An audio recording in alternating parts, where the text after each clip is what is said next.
Olá, tudo bem? Estamos aqui para a nossa última aula do semestre, a quarta aula da disciplina de Seminários Interdisciplinar número 1. E nesta aula nós vamos falar sobre o planejamento ambiental e o ciclo da água na cidade. Então, lembrando que nós estivemos juntos nesse semestre com a disciplina de Ecologia Urbana, onde começamos lá na base, estudando a ecologia, vendo em ecologia humana como é que o ser humano atua, né, no seu ambiente, e é algo normal, natural do ser humano realmente modificar o meio em que ele vive. Porém, se essa atuação for inconsequente, isso traz muitos danos desastrosos para o próprio ser humano, né? Ele primeiro modifica o ambiente, prejudica bastante demais seres vivos, mas acaba trazendo grandes consequências para ele próprio, como não poderia deixar de ser. Afinal de contas, o ser humano faz parte do ecossistema, não é mesmo? Bom, então agora eu gostaria de fazer a você o convite ao estudo.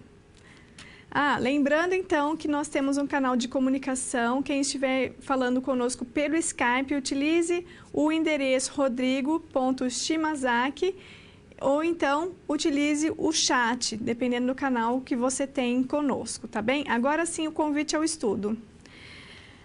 Você sabe que o ser humano, morador das cidades, muitas vezes comporta-se como se a natureza fosse algo à parte dele e a cidade não fosse um ecossistema. Entretanto, vimos que ela é sim, é o ecossistema urbano, não é?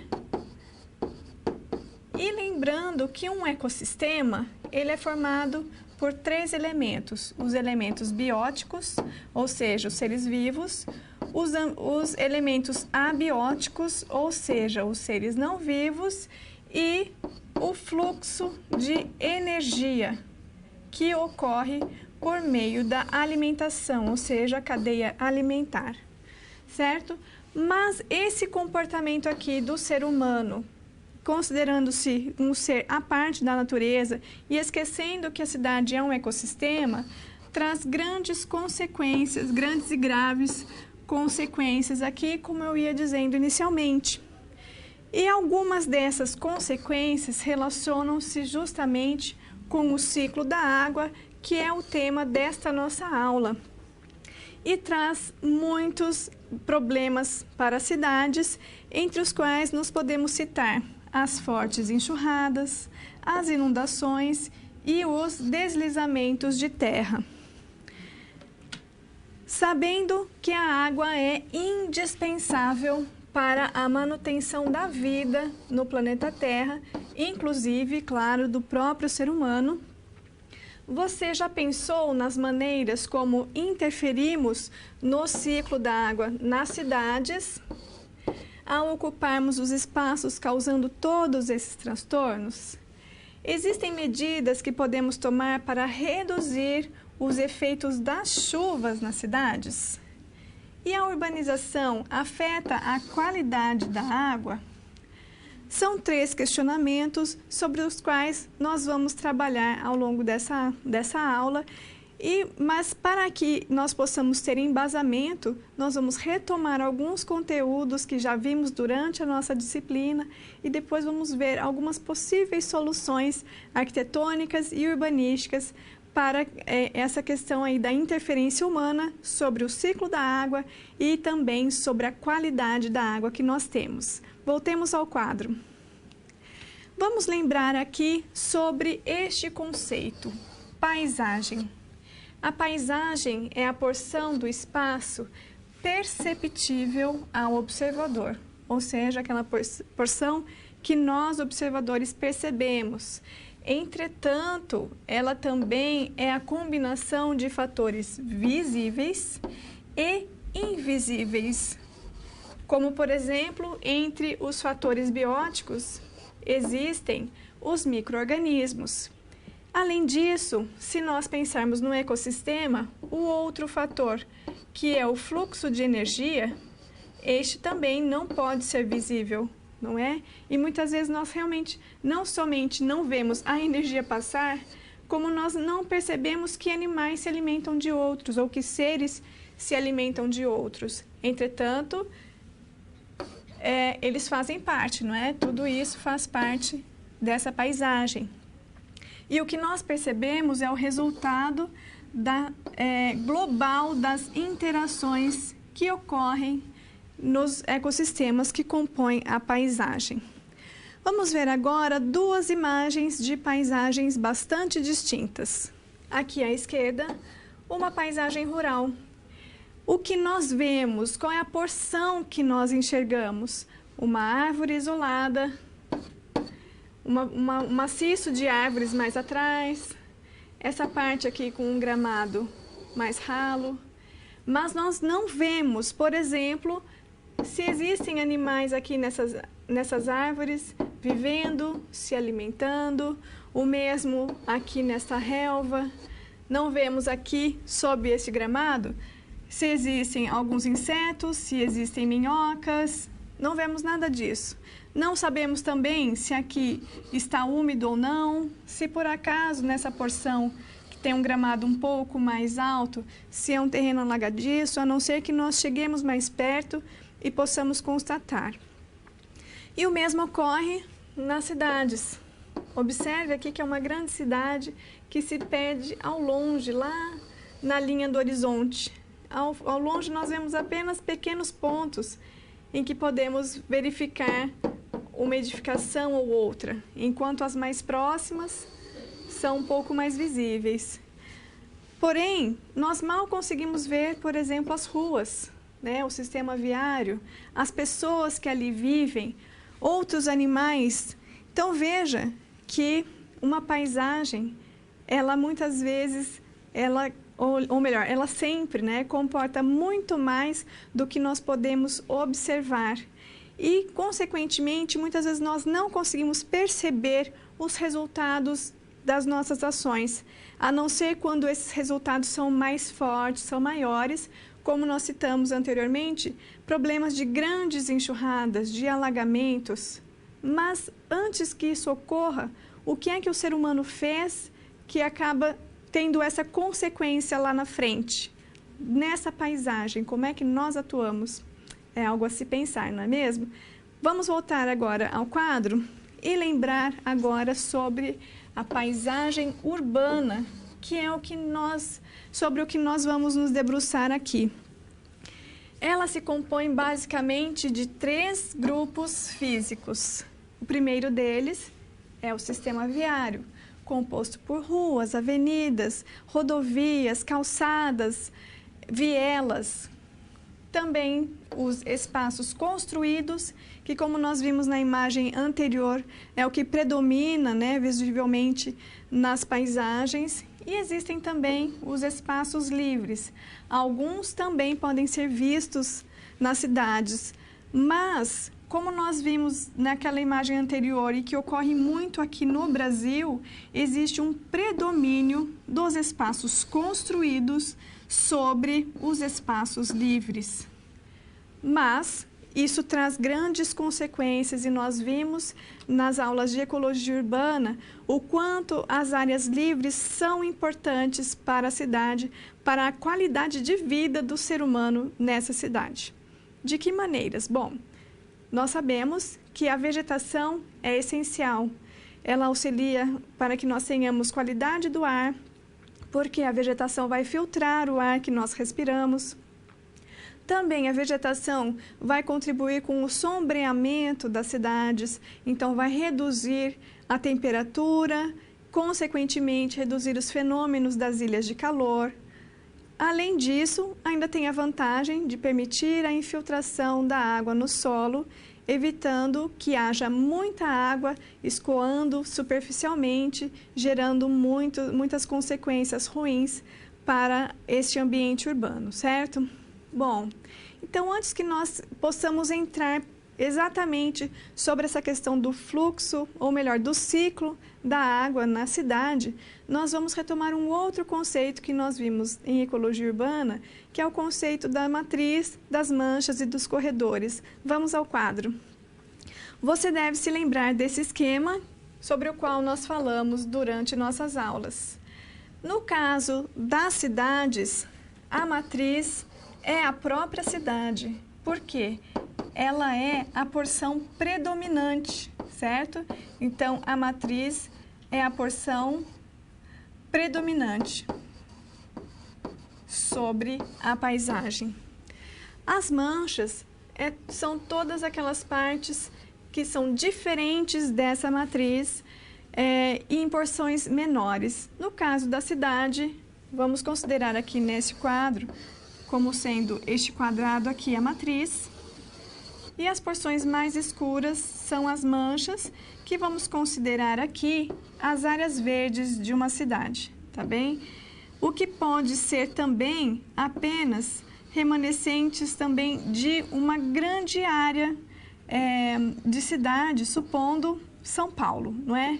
Que ela considera, na verdade, a grande São Paulo. O que ocorre? Iniciou-se São Paulo, iniciou-se Santo André, São Caetano, São Bernardo do Campo, Diadema, faz de conta, tá? Eu pus aleatoriamente, não exatamente no local onde elas seriam. Mas essas cidades foram crescendo, com isso foi reduzindo a quantidade de áreas verdes que existiam ali. E essas áreas foram emendando uma na outra, até que ficou uma grande, realmente, cidade, não é? E, às vezes, nós não temos nem sequer algumas porções grandes, como essa, por exemplo, aqui ilustrada, de área verde. Mas isso traz um grande problema, porque nós não temos espaço para os demais seres vivos habitarem neste local. E nós temos também os problemas diretos para o ser humano, como nós vimos, né? Reduz a qualidade do ar, reduz áreas de infiltração da água, aumentam as ilhas de calor.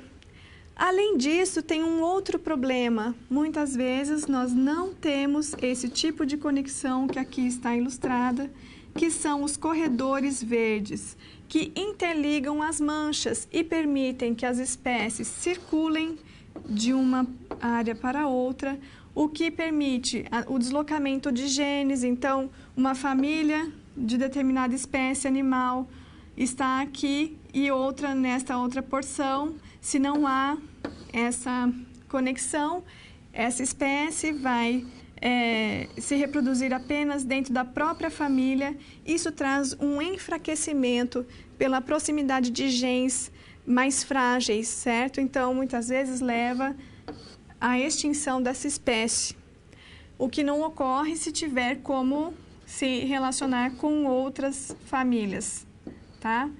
Além disso, grandes espécies animais, vou apenas limpar aqui ficar melhor, grandes espécies, elas precisam de uma maior área para a sua sobrevivência, seja para caça, para abrigo, certo? Mas ele precisa de uma maior área. Então, se tenho várias porções, várias manchas menores, mas elas estão conectadas, certo? Tem os corredores verdes, então isto permite que o ambiente dele seja considerado maior e favoreça, então, o seu desenvolvimento dentro deste ecossistema. Bom, e para que é que nós lembramos de tudo isso? Porque, até mesmo para a sobrevivência de espécies vegetais, muitas vezes nós precisamos dos animais. Por exemplo, eu tenho gatos. Eles passeiam, vira e mexe, eles chegam cheios de carrapicho. O carrapicho é o quê? Ele é semente, né? Então, pelo pelo do animal, ele vai semeando em outros lugares. Os pássaros, tudo bem que eles têm a possibilidade de voar, mas alguns pássaros eles voam em menores áreas. Mas se tem um corredor verde, ele vai de árvore em árvore e consegue também reflorestar uma outra árvore, uma outra área, melhor dizendo, próxima. O mesmo ocorre com pequenos animais, certo? Que ele precisa muito dessa conexão e muitas vezes ele se alimenta de determinada espécie em um local e defeca em outra área. Aí ele vai recolonizar também vegetalmente aquela área, tá certo? Então, realmente é muito importante essa questão, até porque, se nós estamos falando que para termos infiltração de água, precisamos de áreas verdes, então nós precisamos também deixar que os ecossistemas funcionem da melhor maneira possível e tentando interferir de uma maneira menos agressiva para que os ecossistemas atinjam o clímax, a maturidade. Você deve se lembrar disso, como já vimos na ecologia urbana, certo? Bom, vamos voltar agora a ver como é que nós podemos solucionar, porque afinal de contas, nós não vamos deixar de nos locomover, então criar rodovias, as nossas cidades podem sim crescer, claro que tem um certo limite, como nós vimos, que existem soluções como as cidades compactas, que são menores, mais densas, né, para que nós possamos ter mais áreas verdes. Mas, de qualquer modo, as cidades compactas de Rogers, ela considera que tem as conexões com os demais centros, não é? E de que maneira? Bom, com vias pelas quais nós vamos utilizar principalmente os transportes coletivos. Bom, mas então como é que a gente faz para não interferir, não deixar que uma mancha fique sem conexão com a outra? Bom, já existem algumas soluções. Vamos ao quadro para ver algumas imagens. Olha aqui, você pode fazer sob uma ponte. Então, nessa ponte aqui, observe que tem uma porção para pedestre nos dois lados, certo? Deste lado aqui e deste lado. E ainda também uma via para circulação veicular. Mas existe um fundo de vale, então os animais, eles passam por aqui e saem lá do outro lado. Então, eles podem passar de uma mancha para a outra. Então, o corredor, na verdade, está sendo a via, né? O nosso corredor. E há um pequeno corredor aqui embaixo desta via. Mas, em casos de vias maiores, uma autobahn, por exemplo, da Alemanha, grandes rodovias, como é que resolve? Grandes viadutos sobre essa rodovia, vegetado, então, com um teto verde aqui sobre este viaduto, a rodovia passa por baixo deste viaduto. Então, os veículos e este movimento todo não vão assustar os animais, porque eles estarão circulando pela parte superior, interligando, então não interrompendo o fluxo de um remanescente florestal para o outro, tá certo?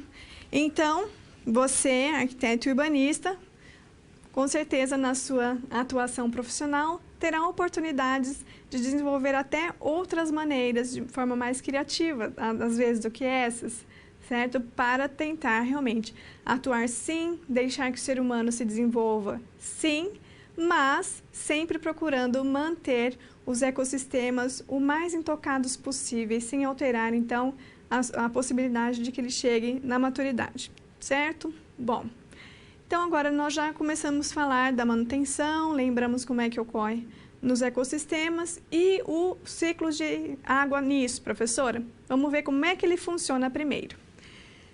Nós vimos já lá na educação infantil, na educação básica, né, que nós temos as águas nos veios hídricos visíveis e também nos aquíferos subterrâneos. Os veios hídricos, além de lagos, córregos, rios, temos também que tudo isso acaba desembocando no mar, geralmente, né? E que para iniciar uma nascente de um rio, suponha que aqui é a nascente, de onde é que vem? Dos aquíferos subterrâneos, certo? Como é que isso vai para a atmosfera, gerando aqui chuva e neve? De duas maneiras. Quando surge um sol quente, existe a evaporação das águas, dos rios, dos lagos, dos mares, dos córregos. Também derretimento da neve, que uma parte com certeza evapora, outra parte se liquefaz, vai ser infiltrada, certo?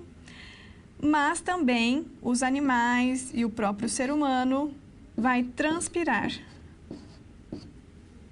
Então, temos duas maneiras pelas quais a água retorna à atmosfera. Pela evaporação, pela ação do sol, e pela transpiração dos seres vivos, animais e vegetais. Quando essa água se condensa em vapor d'água, ela vai formando as nuvens, certo?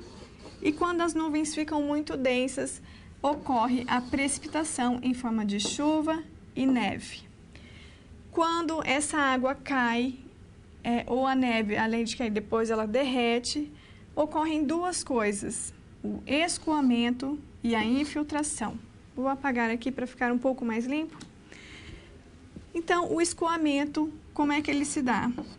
Ele simplesmente, literalmente, escoa pela superfície até que ele chega nos veios hídricos e se incorpora na água ali existente. Ou ainda, ele se infiltra no solo, realimentando os aquíferos subterrâneos, certo? E isto é essencial para que nós continuemos tendo aqui água em nossos aquíferos, alimentando as nascentes dos rios e assim garantindo que nós tenhamos água. Outra vantagem da infiltração é que pelo solo acaba havendo uma filtragem dessa água, certo? Então, o máximo possível que essa água possa infiltrar é melhor, porque vai alimentar os aquíferos, vai também ser filtrada e vai haver um mínimo escoamento. Sabemos que a terra ela tem um limite de absorção. Então, quando está excessivamente encharcado o solo, vai haver um escoamento. Mas, se está tudo pavimentado, tudo impermeabilizado, vai haver apenas o escoamento. Então, tudo o que chover vai para a rua, vai para as calçadas e vai carreando tudo que é sujeira que encontrar pelo meio do caminho e muitas vezes vai trazendo estragos também. E que tipo de estragos? Vamos ver algumas imagens. Nessa parte superior aqui está ocorrendo aqui o escoamento pelas ruas e calçadas, certo?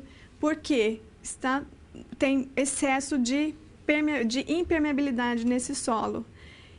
E isso vai gerando muitas enxurradas bastante fortes, porque a água que sai de um quintal une-se a outra e a outra. Então, o que era um voluminho virou um volumão aqui, muita água ao final, o que acaba gerando imagens como essas que nós vemos abaixo, em que alaga mesmo os pontos mais baixos das cidades, certo? Da paisagem.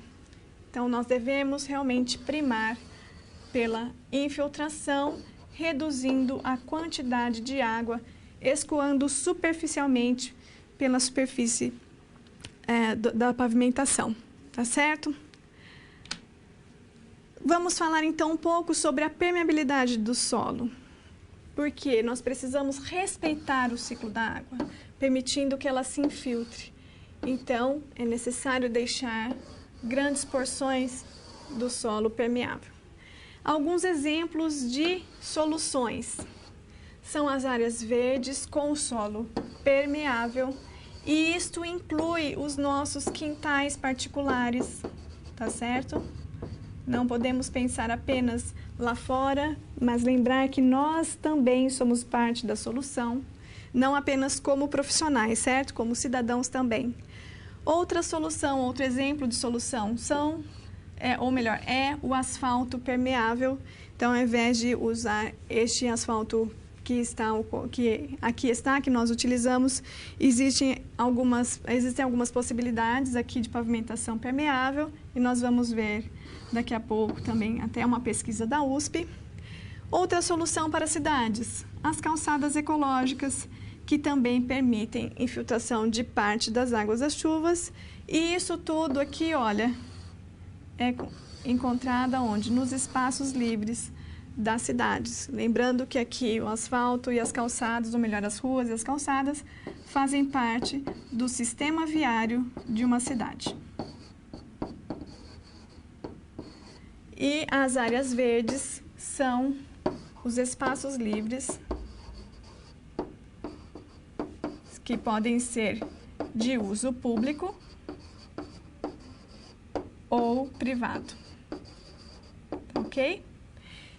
E nós vimos lá em Douglas Farr que o ideal é que nós conciliemos as ações urbanas com as ações em nossas edificações.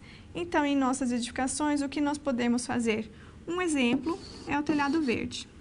Além do telhado verde, existem outras questões, outras soluções? Sim, é claro. Nós podemos captar a água da chuva para reutilizar, certo? Então, isso também reduz a quantidade de água que vai escoar, ou então que vai também entrar ali no sistema de drenagem das cidades, que muitas vezes em casos de excesso de chuva, em nossas chuvas de verão normalmente, né, que são bem pesadas, o sistema hídrico muitas vezes não dá conta de absorver toda essa água, conduzindo para a empresa de tratamento de água. Então, muita parte vai acabar realmente continuando, escoando nas ruas, parando lá nos fundos de vale. Tá? Então, é importante nós implementarmos algumas soluções desde a nossa edificação. E, claro, lembrando sempre que, além da gente captar até as águas que caem no nosso telhado, seja ela em teto verde, seja captando para reuso, também lembrar de deixar porções dos nossos quintais permeáveis, ok? Bom, mas nós falamos ali de espaços livres. O que são exatamente os espaços? Vamos lá ao quadro. Os espaços livres, então, eles são espaços não ocupados por volumes edificados, ou seja, sem construções. É um espaço externo e não coberto. Pode ser público ou privado, como acabei de mencionar. E também, uma estrelinha aqui, um asterisco, pode ser verde ou não. Como assim, professora? Bom, aqui nós vemos nessa imagem que sim, é verde, tem a vegetação. Mas eu já vi muitas praças na cidade que eu moro, em cidades que eu já morei, na cidade que minha mãe mora, que é um grande espaço livre, com um canteiro aqui, outro acolá, com uma árvore, com alguma vegetação mais baixa, normalmente ornamental, e o restante são espaços livres em que as pessoas podem circular, com um banco ora aqui, ora acolá, mas de área verde mesmo, tem uma porção ou outra dentro desta grande área, certo? Então, não cumpre exatamente com a função que nós dizemos aqui da infiltração do solo. Esses espaços livres são locais onde ocorrem ou onde podem ocorrer as relações dos homens entre si, ou seja, uma questão aqui social, certo? Comunitária, e também do homem com outros seres, tendo aqui uma função ambiental, de conscientização, certo? Em que o homem, muitas vezes, relembra de que é parte da natureza. Nessa questão aqui social, existe ainda, podemos dividir no cultural, no esportivo, no lazer, como nós vemos aqui, olha, tem um balanço. Então, uma criança pode vir aqui balançar e se divertir com seus pais. Nós podemos ainda praticar esportes, certo? Com o nosso boné para proteger do sol. Ou seja, praticar esportes. Podemos fazer um piquenique com a nossa família. Ou seja, nos divertir, confraternizar. Além disso, como vemos, tem uma grande área permeável e também muitas árvores, cumprindo aqui a função de infiltração. E você deve se lembrar que nós falamos também que as copas das árvores, ou seja, a vegetação, tem outra função, além da proteção contra os raios excessivos do sol, também segura um pouco da chuva, certo?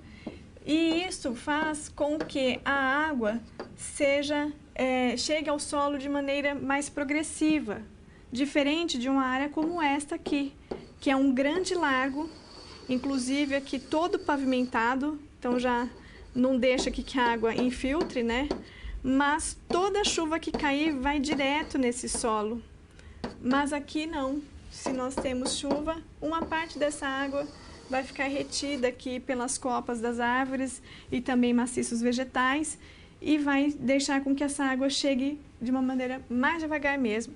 Há exemplo até do teto verde, que também dá uma segurada nessa água que chega no solo depois, tá bem? Então, nessas áreas ocorrem também as intempéries, como as chuvas. E temos a necessidade de permitir que a água se infiltre, a água pluvial, ou seja, a água da chuva, se infiltre no solo, certo?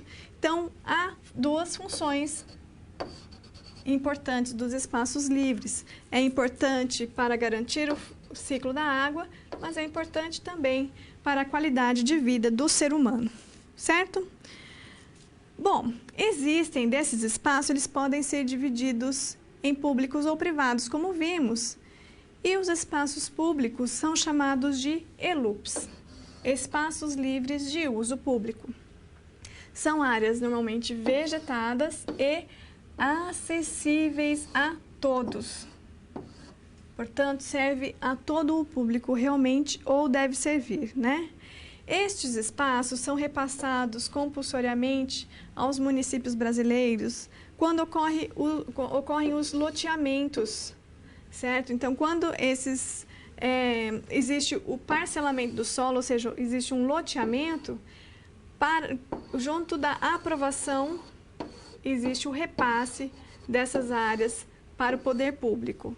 Mas essas áreas que devem ser repassadas são 10%. E nesses 10% estão incluídos 3 fatores, 3 espaços. As áreas para o sistema viário, ruas e calçadas, ou seja, sistemas veiculares e mais peatonais, ou seja, dos pedestres, certo? Existem os ELUPs, que são os espaços livres de usos públicos, e também os EPCs, que são os equipamentos de uso comunitário, como CRAS, postos de saúde, creches, entre outros espaços. Bom, temos então várias coisas em apenas 10% de um loteamento. Será que é suficiente? Às vezes não, e nós vamos ver mais para frente. Mas agora o que eu quero focar é o que exatamente engloba no ELUP, nesses espaços livres de uso público. O que é que nós consideramos? Vamos ao quadro. São as praças, os parques, também bosques, né, em algumas cidades são chamados bosques, as reservas florestais, os fundos de vale e até mesmo as áreas ajardinadas do sistema viário, como os canteiros e as rotatórias. Como vemos aqui nesta imagem abaixo, aqui nós temos a calçada de pedestres, mas na sua borda e também mais adentro existe um gramado. Também aqui no sistema viário de veículos existe aqui a área jardinada. E aqui na orla dessa praia também existe uma parte ajardinada, certo? Então isso conta e é muito útil realmente, especialmente para essa questão aqui da infiltração da água, certo? E em relação aos fundos de vale, o que é que nós podemos falar sobre eles? Lembrando que os fundos de vale são as porções mais baixas de uma cidade ou de uma paisagem. Muitas vezes, nesses fundos de vale, existem os rios, certo? Os veios hídricos correm geralmente nessas áreas. Quando chove, se nós temos permeabilidade do solo, temos escoamento de água, mas não é excessivo. Entretanto, se não temos permeabilidade, temos um grande escoamento, certo? Bom, e isso, como nós vimos, pode trazer poluentes junto porque traz aí no escoamento superficial, certo? Nós devemos sempre, como nós já vimos na nossa disciplina, observar aqui as margens. Então, não edificar dentro dessa porção aqui, digamos, de segurança.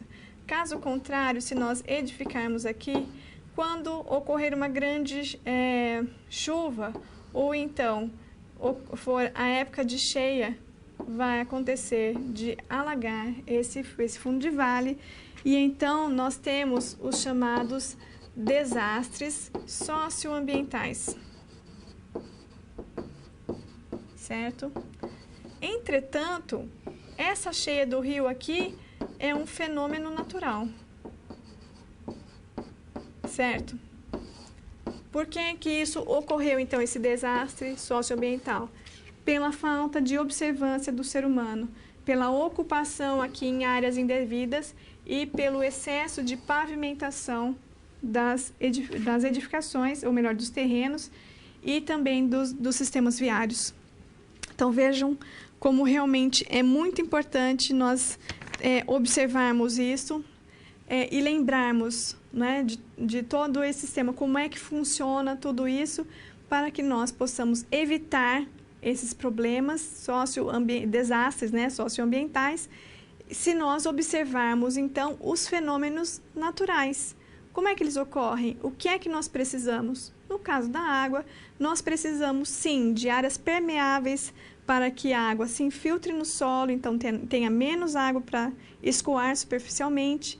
Também, se tivermos vegetação, essa copa das árvores e dos arbustos vão segurar um pouco dessa água, vão fazer com que a água ali chegue mais vagarosamente até o solo. Então, existem muitas maneiras, sim, de nós resolvermos isso, né? O sistema viário, nós vimos que não é tão difícil. Bom, mas vamos lembrar exatamente o que é o sistema viário. Vamos ao quadro. Então, nós estamos falando que o sistema viário é composto pelas calçadas, pelos calçadões, ou seja, aquelas ruas que normalmente acabam sendo fechadas para circulação de pedestres exclusivamente, as ruas, as avenidas, as estradas e, como vimos, também os canteiros centrais, trevos, rotatórias, certo? Então, tudo isso faz parte do sistema viário. Mas, professora, nós temos como auxiliar aí o ciclo da água ocorrer sem empecilhos, atuando no sistema viário? Temos sim. E nós vamos agora assistir, como eu falei do asfalto permeável, nós vamos assistir então uma matéria exatamente sobre uma pesquisa feita por estudantes e pesquisadores da USP, que desenvolveu um asfalto que permite essa permeabilidade. Vamos ao vídeo então. Do ponto de vista de um motorista, não tem nada melhor do que uma rua bem asfaltada, onde se roda macio, um tapete. Já para uma cidade...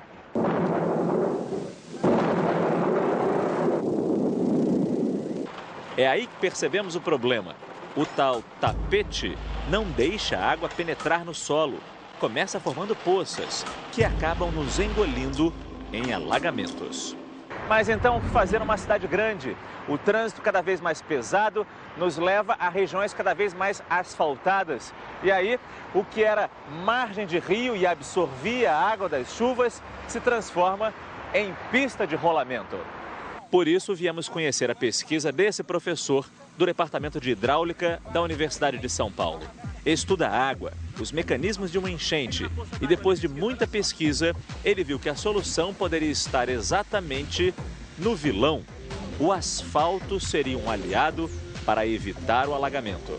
A nossa ideia era poder absorver a água da chuva, né, no revestimento da pavimentação que se usa aí nas ruas, nos loteamentos, condomínios, estacionamentos, absorver rapidamente essa água e permitir que ela pudesse ser armazenada na parte inferior do pavimento. Seja estrada movimentada ou rua tranquila, basicamente a pavimentação é feita da mesma forma. Começando por cima, a pista. Uma camada de cerca de 5 centímetros, composta de pequenas pedras unidas pelo asfalto. Precisa ser bastante resistente para que o trânsito passe sem soltar qualquer pedaço. Logo abaixo, uma base. Uma camada mais espessa de brita, rochas maiores. Essa base possui muitos espaços vazios que poderiam funcionar, como bem disse o professor, como um reservatório. Mas aí vem o problema. Como a superfície poderia deixar a água passar sem se tornar um piso frágil, quebradiço, frente a um trânsito mais pesado.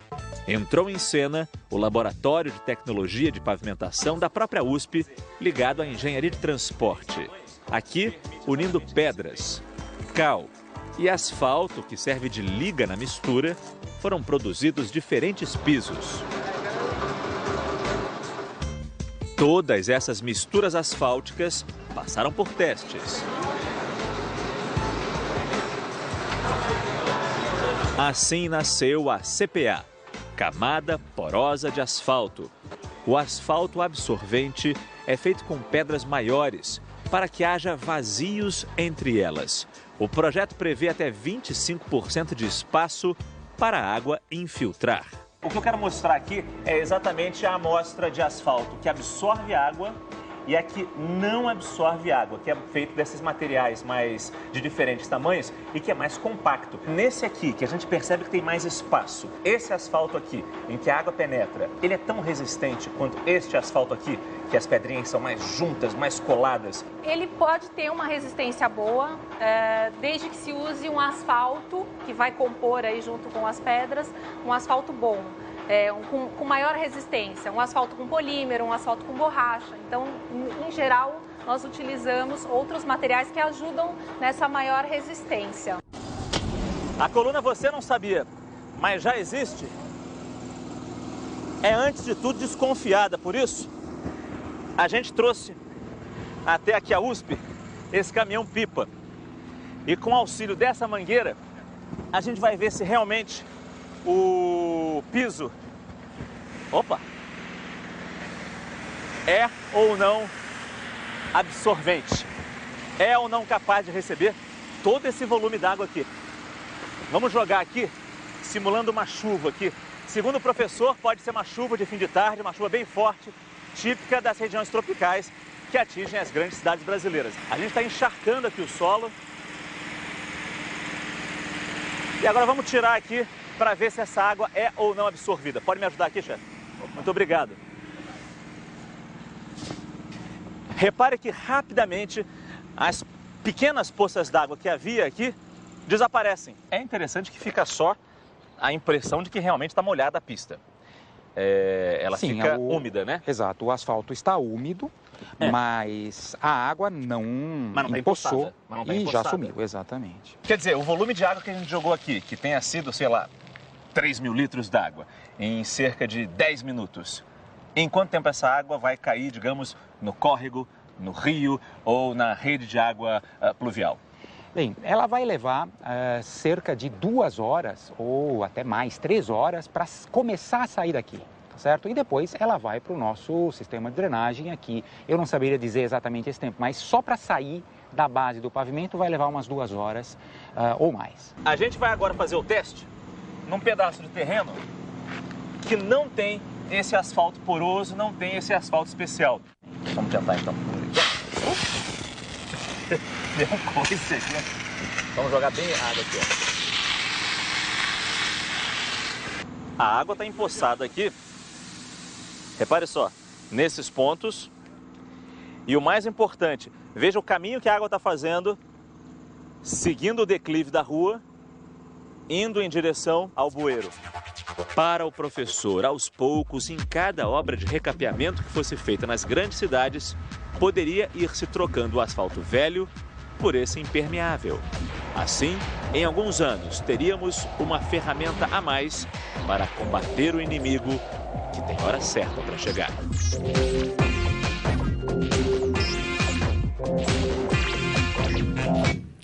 Bastante interessante, não é?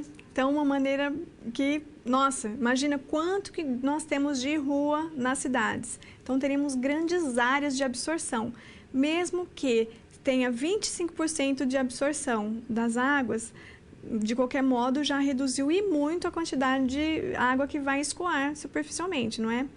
Bom, mas nós vimos que o sistema viário não é composto apenas pelas ruas, né, pelas partes de rolagem de veículos. Vimos que tem os canteiros centrais, que ok, também dá para ser ajardinado, o que deixa permeável, maravilha. E temos que lembrar também onde nós caminhamos, as zonas peatonais, que são as calçadas. Então, o que é que nós podemos fazer também nas calçadas? Vamos ver. Existe uma ideia chamada de calçada ecológica.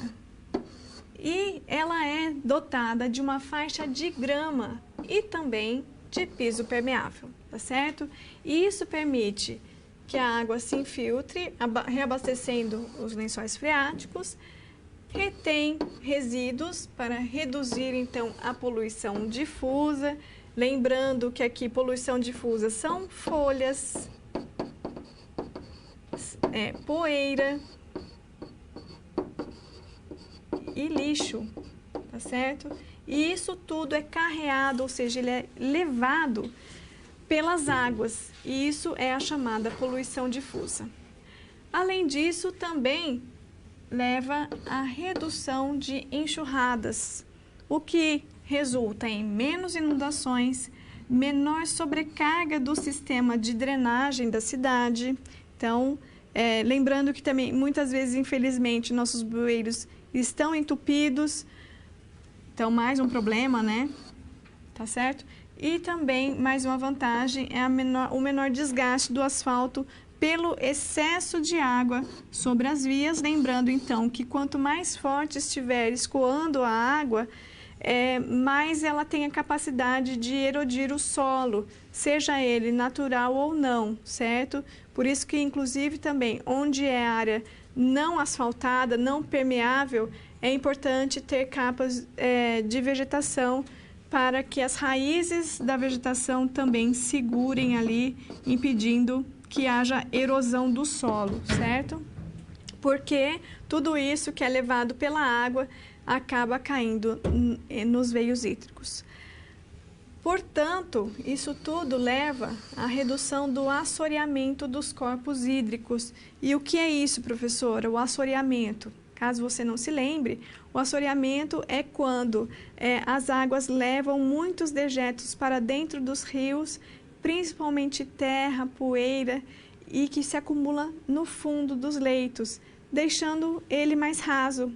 Então, claro, se a quantidade de água que vem das nascentes e que vem aumentando aqui por todos os outros veios hídricos que se unem, a quantidade de água continua a mesma. Só que se o leito está mais raso, então, naturalmente, essa água tende a se espalhar mais, concorda? Né? Porque o volume é o mesmo.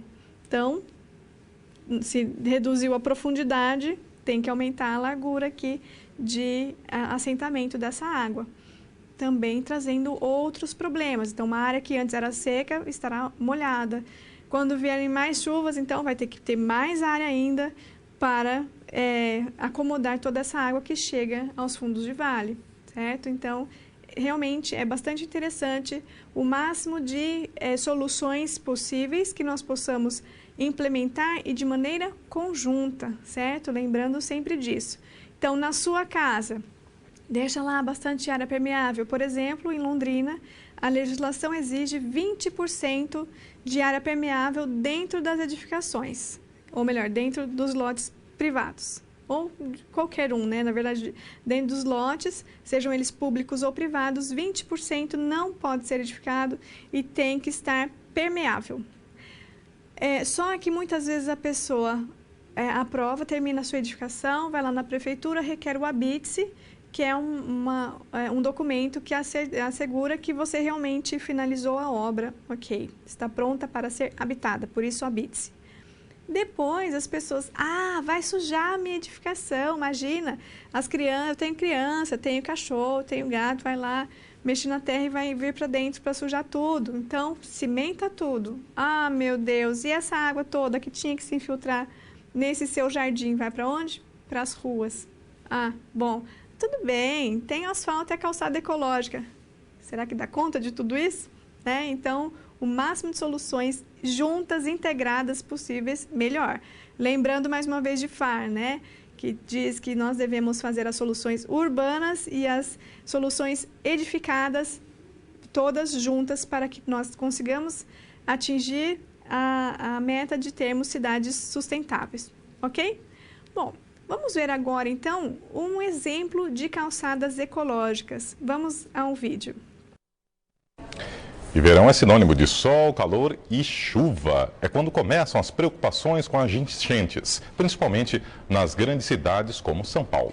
Um dos motivos das inundações é a falta de áreas verdes. Para tentar combater o problema, a Associação de um Bairro de São Paulo decidiu apelar para uma novidade. São as calçadas permeáveis. Céu escuro, nuvens carregadas. Vem chuva pesada por aí. Tempestade é sinal de alerta de enchentes, que nesta época de temporais de verão assustam os moradores de grandes centros urbanos. Na Avenida Pompeia nós tivemos graves problemas, inclusive de mortes no passado. Resultado de cidades cobertas de cimento, onde os ralos naturais, que pela lógica da natureza dariam vazão à água, estão tapados por concreto. Os bueiros, muitas vezes cheios de lixo, não dão conta da demanda. Aqui, falta espaço até para matar a sede da árvore. A questão da água, as pessoas pensam que é apenas o chamado uso racional, economizar água. A água não depende só disso, a água depende de um todo, é um sistema. E proteger a água significa também você quebrar cimento. Se você libertar as árvores, se você cultivar mais áreas verdes, você estará ajudando a água a penetrar no solo, ajudando a repor os aquíferos, que são os nossos mananciais. Depois de sofrer com muitas enchentes, alguns bairros de São Paulo resolveram adotar uma iniciativa para recuperar o ciclo natural das águas da chuva. É a calçada verde, que tem mais espaço para as plantas e piso permeável. Com o pavimento assentado em areia e não em concreto, a água entra nas frestas e é absorvida como acontece na terra. Ela absorve a água da chuva e ela manda para o seu lençol freático. Esse naturalmente vai ser desaguado aos seus rios subterrâneos. No final de 2006, as chuvas fortes chegaram a alagar a loja, né? Agora esse ano teve chuvas fortes, só que eu percebi que com a nova calçada diminuiu o alagamento, não entrou na loja e lá embaixo já não forma aquela piscina que formava antes. A calçada ecológica custa em média o dobro do preço do pavimento de concreto. Somando o projeto arquitetônico, material e mão de obra, o metro quadrado saiu R$ 100 neste caso, feito no bairro da Pompeia, zona oeste de São Paulo. Além do benefício ao meio ambiente, a nova calçada é de fácil remoção, deixa o ambiente mais arborizado e pode contribuir com a acessibilidade. Quem ainda não mudou o pavimento começa a aderir à ideia. Do outro lado da rua, a calçada antiga já tem mais espaço verde. Bom para Bruce, que gostou da novidade. E Helena, que passeia com o cachorro todas as manhãs, também aprovou o novo caminho. É muito bom, né? Pelo menos aqui depois que arrumaram aqui ficou bem melhor, né? Viram que, além de ter essa função ecológica, ainda deixa mais bonitas as nossas cidades, não é? Porque temos mais vegetação, além de que podemos pôr não somente grama, flores, até nós vimos ali, trazendo mais alegria e beleza para as nossas cidades. Então, tudo é unido, tudo é consequência, né? Tudo pode contribuir para diversas funções, não somente funcionais, ambientais, mas também a estética, por que não? Bom, temos um outro exemplo de calçada ecológica que foi desenvolvido na cidade de Londrina pelo Instituto de Pesquisa e Planejamento Urbano de Londrina, chamado IPUL. E nós vamos ver agora, vamos ao quadro. Essa calçada ecológica, ela visava a acessibilidade e a mobilidade urbana, mas de maneira sustentável, certo? Lembrando da acessibilidade é permitir que todas as pessoas possam se locomover, independentemente da capacidade física de que dispõe, e a mobilidade urbana é, então, permitir que toda e qualquer pessoa possa ir e vir dentro da cidade. Ela trouxe uma solução ecológica em conjunto com essa ideia da acessibilidade e mobilidade urbana, porque também aderiu a uma faixa de grama, como nós vamos ver a seguir num esquema. E foi, inclusive, vencedora essa proposta do 3º concurso das cidades ativas e saudáveis em um concurso mexicano, certo? Na categoria de espaço público e cultura cidadã. E como é que funciona, então, essa calçada? Foi feito uma cartilha em que tem toda uma conscientização e também orientação de como fazer essas calçadas. Claro que as cidades, no início, elas tinham normalmente calçadas menores, mais estreitas, em que mal podiam passar 2 pessoas, né? Mas, conforme a cidade foi crescendo, a maior parte das calçadas passaram a ter 3 metros de largura, o que permitiu, então, que também nós pudéssemos implementar ideias como essa, certo? Porque partes muito pequenas, calçadas muito pequenas, estreitas, realmente, se você tirar mais um pedaço de grama, as pessoas vão ter que caminhar pela rua, e não é essa a função, não é esse o objetivo, certo? Então, isso vale para calçadas maiores de 3 metros. Vamos voltar àquele esquema. Então, veja aqui que existe, inclusive, a indicação, olha, 15 centímetros de largura é o meio-fio. 70 centímetros de largura é essa porção gramada, em que também podem ser plantadas aqui as árvores. Isso faz parte, inclusive, é bom, inclusive, para a saúde das árvores, porque as raízes também precisam respirar e nós não lembramos disso, né? Ali naquele esquema em que tinha lá a árvore que nós vimos no vídeo anterior e tinha apenas um círculo que mal tinha espaço em volta, não é? A pessoa falou, não tem nem espaço para a árvore beber água, mas não, também não tem espaço para que as suas raízes respirem. E então, isso muitas vezes causa apodrecimento e por isso que em grandes chuvas mais fortes, muitas vezes há o tombamento de árvores, certo? É porque essa árvore adoeceu. Bom, além disso, então, tem a camada permeável, veja aqui, que tem solo, né? Então, permite que a água possa ser absorvida. Outra questão que foi colocada é que a obrigatoriedade de faixa tátil, que tem que estar distante a 40 centímetros do alinhamento predial, ou seja, aqui está o terreno, tá? Então, aqui é o início do terreno, chamado alinhamento predial. Nessa parte, pode haver, inclusive, rampas para acesso, supondo que esse terreno é um pouco mais alto. Então, para acesso de veículo, pode ter na parte da frente uma rampa e depois outra pequena ali. Sem interferir, veja bem aqui, nesse 1,45 m e mais 30 da faixa tátil, que é a faixa de percurso, onde as pessoas, então, circulam, tá certo? Porque nós vemos muitas vezes, realmente, né, paredões. Chega aqui, tem uma rampa, a pessoa não tá nem aí, né? Vê o que é bom para o terreno dela e como é que essa pessoa passa depois.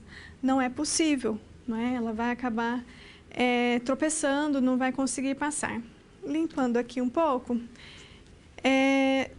observe que esta faixa aqui de 70 centímetros é também chamada de faixa de mobiliário.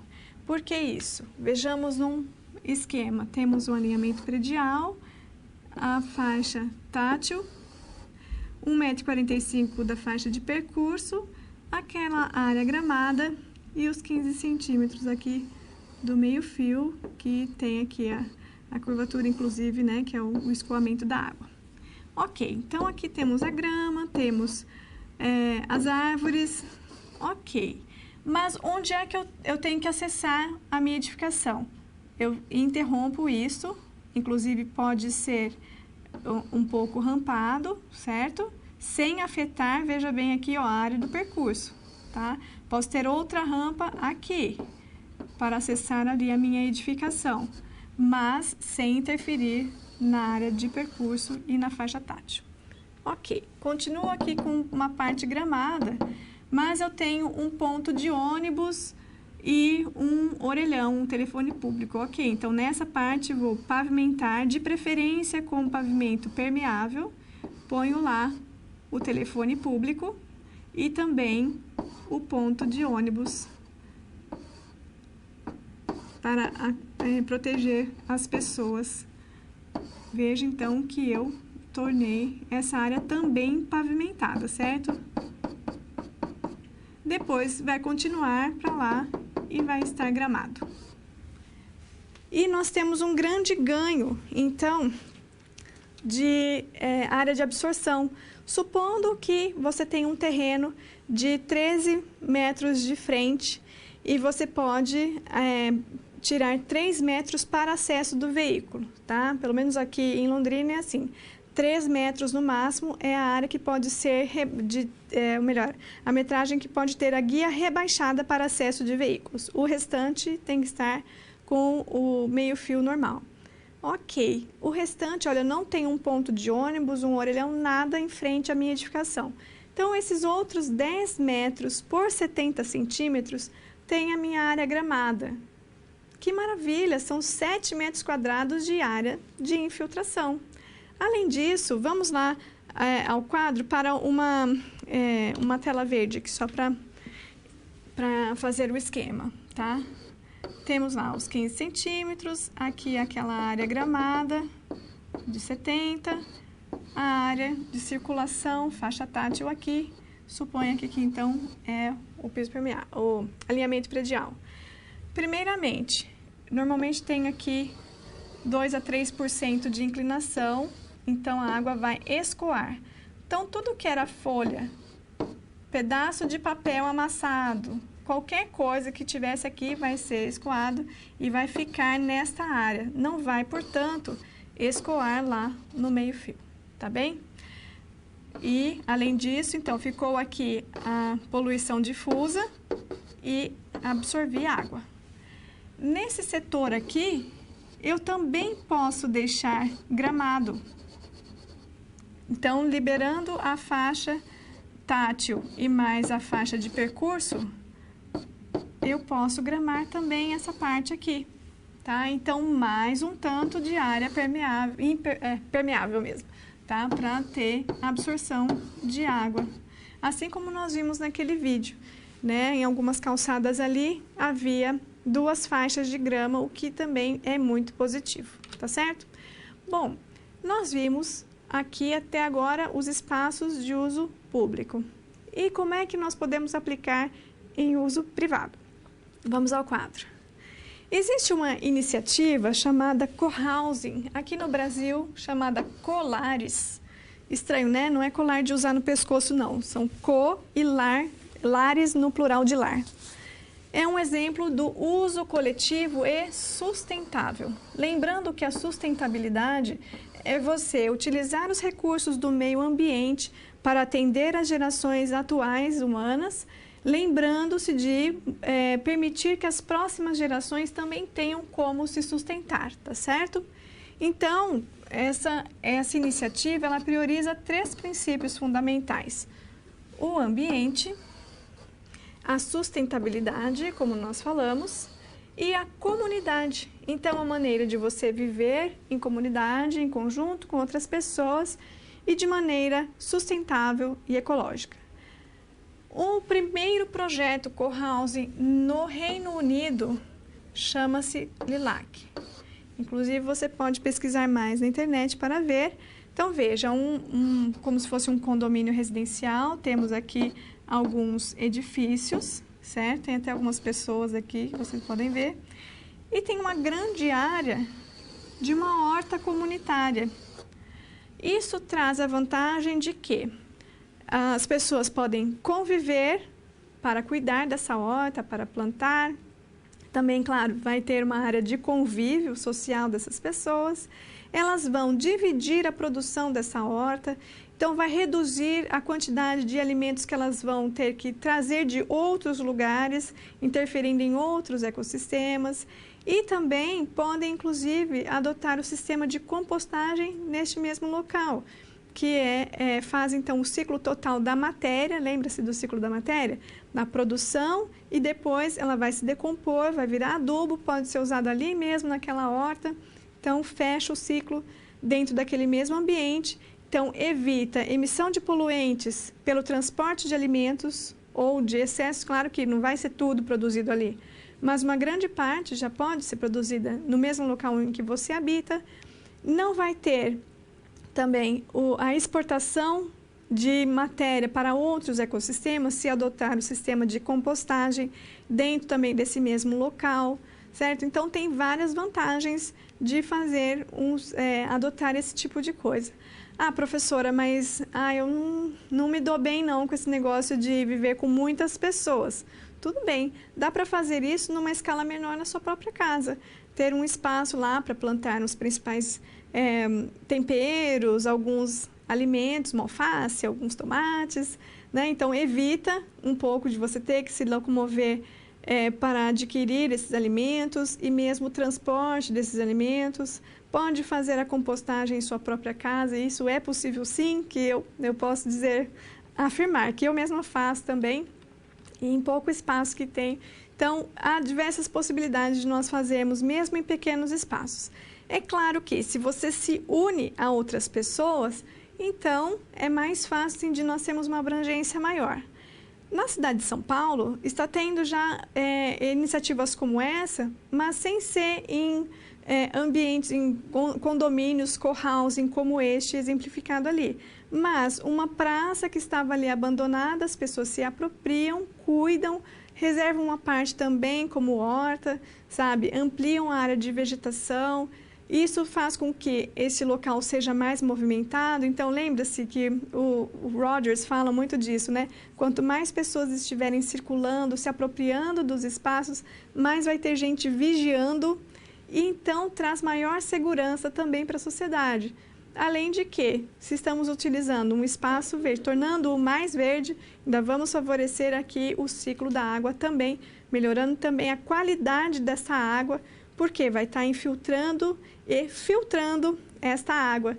Então, o custo para o tratamento da água reduz e também traz uma grande vantagem, então, onerando menos no nosso bolso. Agora eu convido você a assistir mais um vídeo agora sobre teto verde. Então, pensando agora nas nossas edificações. Vamos ao vídeo.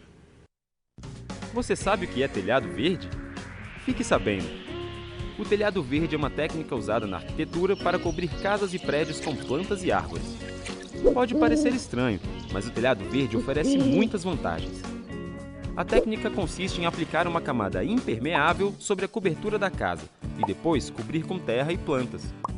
Assim você pode diminuir a poluição ambiental, abaixar o nível de ruídos dentro da casa, reduzir o calor nos cômodos no verão, aumentar a umidade relativa do ar e ainda deixar a casa bem mais bonita. O telhado verde pode servir também para captar a água da chuva. As plantas e a terra se tornam filtros naturais, e com o uso de um sistema de armazenamento, a água pode ser utilizada para molhar as plantas do jardim, no banheiro, na limpeza das áreas externas e até mesmo na cozinha. O telhado verde é uma alternativa sustentável de melhorar sua qualidade de vida. Fique sabendo! Interessante, não é? Então, agora vamos ver quais são essas vantagens do teto verde. Como nós vimos ali no vídeo, ela ajuda com a regulagem da temperatura interna da edificação, reduzindo-a no verão e mantendo-a no inverno. Por quê? Nós aumentamos a densidade e a inércia térmica, que você vai ver mais sobre isso certamente na disciplina de conforto ambiental mais à frente. Mas o que significa isso? Se eu aumento a inércia térmica, eu aumento o tempo de absorção do calor do sol, certo?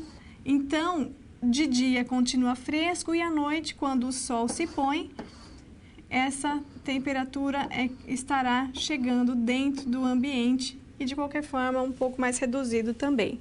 Já no inverno ou à noite, como eu estava falando, né? Vamos colocar uma lua aqui. Ou então, no inverno, quando está mais frio, o calor gerado internamente aqui na edificação, seja pelo calor dos seres vivos que ali habitam, certo? Seja por uma lareira quentinha que está ali aquecendo o seu ambiente, como também temos a alta inércia térmica, então o calor dentro da edificação está maior do que a temperatura que está fora. Então, a tendência seria que a edificação perdesse temperatura para a parte externa que está mais fria. Mas isso não vai ocorrer devido à maior inércia térmica aqui desse telhado verde, tá certo? Como vimos também, ajuda a filtrar a água, que pode ainda ser captada e utilizada nessa mesma edificação, no mínimo para o jardim, mas também pode ser usada em outras partes da edificação. E, além disso, retarda o escoamento da água. Por quê? Aqui, por exemplo, temos um substrato de terra, certo? Então, antes mesmo que essa água possa ser escoada, seja para a reutilização, ou seja para o sistema de drenagem da sua cidade, a água vai ser absorvida aqui, vai ser acumulada e depois, vagarosamente e sendo filtrada, ela vai então se encaminhar para o ralo, para o sistema de drenagem da sua edificação, tá certo? Continuando, nós temos aqui um exemplo bastante apelativo esteticamente, que é da Academia de Ciências da Califórnia, que eu recomendo que você pesquise mais, porque todas essas formas orgânicas que nós aqui vemos podem ser vistas internamente à edificação. E é muito interessante, você vê aqui essas aberturas zenitais lá por dentro e realmente essa curvatura. É bastante interessante. Então, veja que um teto verde, ele pode, inclusive, contribuir com o seu partido arquitetônico da sua edificação. Além disso, ainda se tivermos um bom incentivo fiscal por parte dos governantes, melhor ainda, não é? Isso ocorreu na cidade de Buenos Aires, na Argentina, em que foi fornecido um desconto sobre o imposto predial, aqui no Brasil, o IPTU, para quem adotasse o teto verde. Então, veja como era a cidade de Buenos Aires e como se tornou. Veja que tem algumas exceções, algumas edificações que não adotaram o teto verde, mas grande parte da edificação dessa região aqui adotou esse teto verde devido a esse incentivo fiscal. Então, tornou a cidade melhor, certamente, né? Só sinto falta de mais vegetação aqui, mais árvores nas cidades, então, que auxiliariam também na melhoria da qualidade do ar, na redução de ilhas de calor, né? Mas o fato de ter ali os tetos verdes também reduzem a absorção de calor e, inclusive, para a própria cidade, né? Porque aí é menos áreas de materiais que estão muito quentes e isso acaba repercutindo, claro, no entorno ali, tá? Mas se tiver vegetação associada aos tetos verdes, melhor ainda. Bom, agora então nós vamos ver a aplicação prática desse teto verde em mais um vídeo. Vamos a ele. Aqui onde nós estamos é uma tecnologia moderna de telhados verdes, onde você consegue ter gramados, por exemplo, em 7 centímetros de espessura. Um gramado normal, como um jardim terra firme. Mas você pode plantar hoje nas tecnologias de telhado verde praticamente qualquer espécie de planta. É o caso aqui, por exemplo, dessa vegetação de cerrado. O cerrado existia em várias cidades brasileiras e hoje está quase extinto nas cidades. Então, a ideia é que você possa trazer em apenas 7 centímetros de espessura de uma terra especial, plantas raras do cerrado, para os passarinhos, para reequilibrar o meio ambiente urbano. Outra opção é você usar plantas convencionais de paisagismo, de preferência nativas também da sua cidade. E o interessante é que essa tecnologia ela é orgânica, então você não precisa usar estruturas de plástico, caixas de cimento, ou seja, materiais sintéticos. Ela é completamente orgânica, muito leve, e você consegue ter ótimos resultados, como por exemplo uma vegetação de grande densidade, em pouca espessura e um peso de 60 kg metro quadrado. Geralmente para o telhado verde, o ideal é que você escolha plantas de baixa manutenção e nativas. E que são plantas que precisam de pouca rega e poucos cuidados. Elas não deixam que ervas daninhas se desenvolvam e elas ficam floridas praticamente o ano inteiro, como é o caso aqui da lantana. Uma outra planta que as pessoas usam muito em telhados verdes, né, porque justamente é uma planta nativa e tem baixa manutenção, é a grama amendoim. A grama amendoim, ela cresce sozinha praticamente, né, ela se desenvolve muito bem e você não precisa podar ela, diferente do gramado. E ela dá uma florzinha amarela em determinada época do ano. Com o crescimento das cidades, cada vez as casas têm menos espaço para as áreas verdes. Então, nada melhor do que subir essa área verde para cima das casas. Com as tecnologias que a gente tem hoje, você consegue ter verdadeiros jardins suspensos. Como esse caso aqui, com gramados e pomar à volta, para que a pessoa possa curtir a natureza, mesmo estando no meio de uma metrópole. telhado verde, ele normalmente fica muito exposto ao sol e aos ventos. Então é importante que você use um substrato, uma terra de qualidade especial, que resista e tenha durabilidade a condições extremas, como a de uma cobertura. Os cuidados com os telhados verdes são menores do que num jardim convencional. Você precisa, por exemplo, cortar a grama com a mesma periodicidade que seria um quintal em terra firme, você precisa arrancar ervas daninhas, regar com menor frequência, já que os sistemas de telhados verdes acumulam água no sistema e previnem o gasto d'água. Enfim, é muito simples, é até mais simples do que um jardim convencional. O custo da manutenção dos telhados verdes chega a ser mais baixo do que a manutenção de um jardim normal, já que você não precisa repor o substrato ou a terra utilizada, como ela é especial. E a montagem de um telhado verde em tecnologia moderna é tão simples que ela pode ser realizada por qualquer pessoa.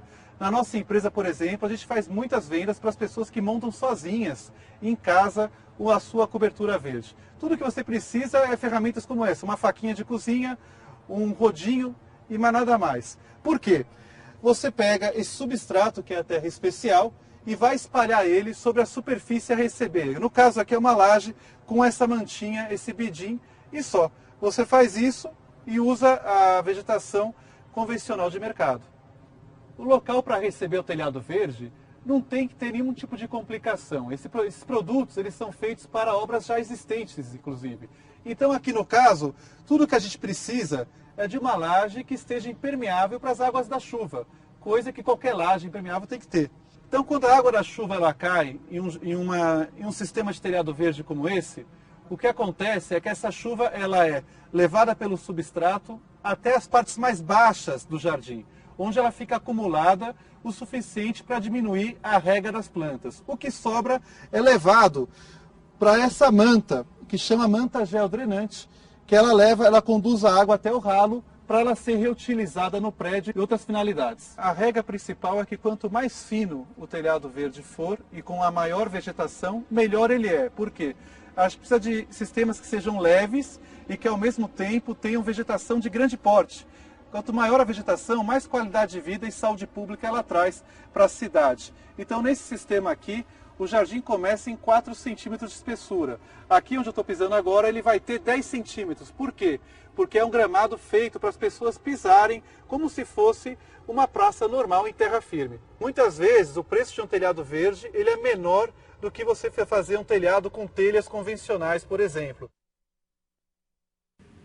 Então você viu aí que tem vantagens não somente estéticas e ambientais, mas até financeiras, né, de adotar uma solução como essa. Então se nós estivermos, enquanto profissionais, bastante conscientes do que é cada sistema, nós podemos então apresentar para nossos clientes e eles acabarem adotando essas soluções quando confiam em nós, em nossas certezas sobre ele, tá bem? Bom, então agora nós vamos recapitular algumas coisas, relembrar. Vamos ao quadro. Nós vimos que o ser humano passou muito tempo crendo ser um ser à parte da natureza, separado dela, trazendo consequências desastrosas, como nós vemos nessas duas imagens aqui, em que houve um alagamento e aqui, olha, é uma via, tá certo? É uma rua. Nesta região aqui, que é o outro lado, aqui tem uma barragem, que é um lago, nessa região. Aqui é bastante fundo até, mas encheu e passou pela rua. E a consequência lá do outro lado foi essa, certo? A água foi tão forte que desbarrancou aqui. E veja a quantidade de lama e tubos até, né, de concreto. Então levou, isso aqui é um córrego. Então assoreou também uma parte deste córrego e levou mais dejetos, sabe-se lá até onde. Então, nós vamos agora relembrar os nossos questionamentos iniciais. Você já pensou nas maneiras como interferimos no ciclo da água nas cidades ao ocuparmos os espaços, causando todos esses transtornos? Então, com o excesso de concreto e asfalto, ou seja, de impermeabilização, certo? A água não consegue infiltrar no solo. Então, se ela não consegue se infiltrar, ela não reabastece os lençóis freáticos. E com a falta da vegetação, há um menor índice de evaporação e de transpiração também, o que leva a uma menor umidade atmosférica. Então, nós até reclamamos, nossa, estou com o nariz seco, né? É isso aí. Existem medidas que podemos tomar para reduzir os efeitos das chuvas na cidade? Nós vimos alguns, não foi? O telhado verde nas edificações, as calçadas ecológicas e o asfalto permeável no sistema viário e também as áreas verdes urbanas. E a urbanização, ela afeta a qualidade da água? Nós vimos que as enxurradas fazem com que haja o escoamento, ou seja, o escoamento superficial, elas causam a erosão e também carregam a poluição difusa, que nós vimos, né? Que toda sujeira que houver nas ruas, sejam elas naturais, como as folhas, né? Mas também poeira, lixo. Então, tudo isso é carreado para... Então, esses resíduos vão sendo levados para os veios hídricos, assoreando eles, tá certo? E essa poluição, ou seja, o carreamento dos resíduos, além desse assoreamento dos corpos hídricos, ele leva à redução da qualidade. Por quê? Normalmente, nós extraímos a água justamente dos corpos hídricos, que terá, então, uma água poluída e também, se nós não permitirmos que a água se infiltre no solo, seja, portanto, filtrada por esse solo, reduzindo a quantidade de sujeira, também as águas de nascentes vão estar mais escassas, complicando, então, até a nossa retirada, né? A maneira como nós conseguimos a água que é tão vital para a nossa vida, tão essencial para a nossa vida, e também dos demais seres vivos que compõem os ecossistemas, sejam eles urbanos ou não. Mas estamos falando principalmente dos ecossistemas urbanos, em que predomina essa praguinha aqui, né? O ser humano, que muitas vezes atua realmente como uma praga, um ser que atrapalha ali o funcionamento normal, natural do ecossistema. Então, vamos procurar ser conscientes para ver, porque nós vimos que realmente nós atrapalhamos e muito aqui o ciclo da água, a qualidade da água, que é o elemento mais importante para a nossa sobrevivência. Bom, nós vimos tudo isso e vimos que, então, é muito importante nós termos espaços livres com áreas verdes. Mas houve um estudo de Vecchiati que mostrou uma questão que foi preocupante. Vamos ao quadro novamente. Nós vimos, então, que os ELUPs, os espaços livres de uso público, são fundamentais para a qualidade de vida na cidade, certo?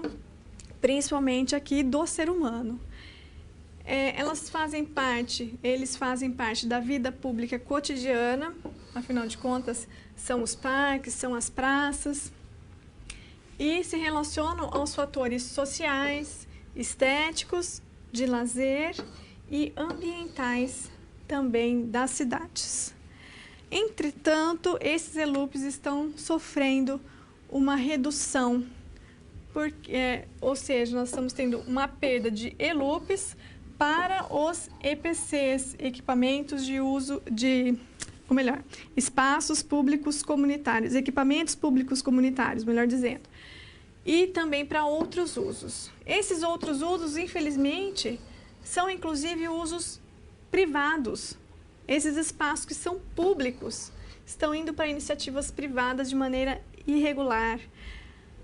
Mas, mesmo quando é para EPCs, que são os equipamentos públicos comunitários, como os CRAS, UPAs, postos de saúde, creches, são importantes? São essenciais. Só que houve um aumento dos tipos de EPCs pelas políticas públicas, que trouxe sim uma melhoria para a população. Entretanto, houve a manutenção da porcentagem do solo destinada ao poder público, quando no parcelamento do solo, lembra-se que nós consideramos, nós falamos inicialmente que 10% dos loteamentos são repassados ao poder público para considerar os sistemas viários, os ELUPs e os EPCs. Mas, além de que houve um aumento dos EPCs, esse valor também desconsidera a densidade de ocupação dos loteamentos. Então, nós temos alguns loteamentos que são mais densos, que é composto mais fortemente por edifícios multifamiliares, enquanto que outros que são compostos apenas por residências unifamiliares também contam com esses mesmos 10%.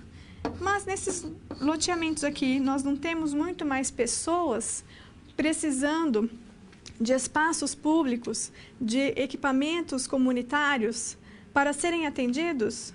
Sim, tem essa necessidade, não é mesmo?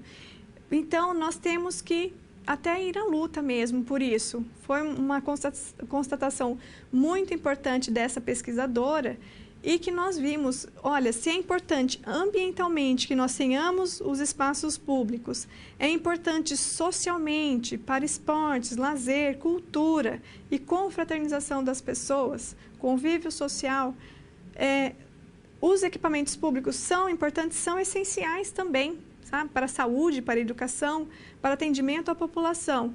Então, como é que eles podem rachar e ficar lutando por espaço? Não, tem que ter espaço para todos. Então, a iniciativa privada tem que, sim, se adequar a isso, teria que haver um reajuste nessa porcentagem e também considerar aí a densidade dos loteamentos, certo? Os mais densos, deveria ter mais espaços para as pessoas utilizarem e também para ter mais equipamentos, né? Vamos ao quadro novamente. Vou deixar aqui 2 perguntas para instigar você aqui ao longo da sua carreira até. Qual a implicação da perda dos ELUPs para a vida nas cidades? E há como impedir essa perda? Ao longo dessa aula, nós não tivemos questionamentos, tá? Então, por isso que eu não abri espaço aqui. Mas aqui, essas 2 questões nós temos que pensar enquanto cidadãos e enquanto arquitetos e urbanistas. Como é que nós vamos atuar depois, pensando, né, nos ELUPs, que são importantíssimos, tem toda essa importância ambiental para as cidades. Como nós vimos, estamos focando também no ciclo da água, mas vemos que tem tantas outras consequências ambientais também. Então, sejamos muito responsáveis enquanto profissionais, mas também enquanto cidadãos. Vamos buscar exigir também, né, do poder público que se atue de maneira consciente, assim como nós também devemos atuar de maneira consciente como profissionais e também como cidadãos, ok? Bom, então é isso. Muito obrigada pela sua atenção. Tenha umas boas férias e até o próximo semestre.